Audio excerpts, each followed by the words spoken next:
Ce soir, intéressons-nous à la mobilisation et la détermination des manifestants. Ont-elles finalement évolué depuis le début du mouvement, le 5 décembre dernier? Élément de réponse avec Emmanuel Gambette et Arnaud Rapp.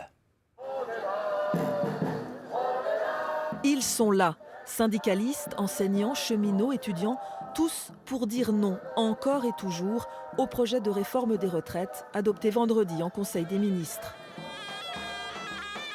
Déterminés, mais moins nombreux, ils étaient 1 millier environ à défiler cet après-midi à Strasbourg, la plus faible participation depuis la première journée nationale de grève interprofessionnelle du 5 décembre dernier. Je ne pense pas que ce soit un essoufflement, il faut se mettre à la place aussi de tous les gens qui se mobilisent depuis maintenant 2 mois. Bien évidemment, ces gens-là ont aussi une vie sociale à côté, une vie de famille. On ne peut pas demander à tout le monde d'être forcément présent, c'est cyclique. Dans la capitale alsacienne, le nombre de manifestants évolue en effet en dents de scie. De plus de 9000 au début du mouvement, il est tombé à 3000 5 jours après selon la police.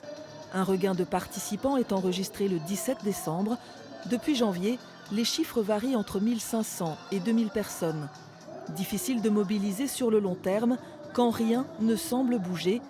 Les opposants au texte ont été malgré tout ragaillardis par la publication vendredi d'un avis particulièrement critique du Conseil d'État.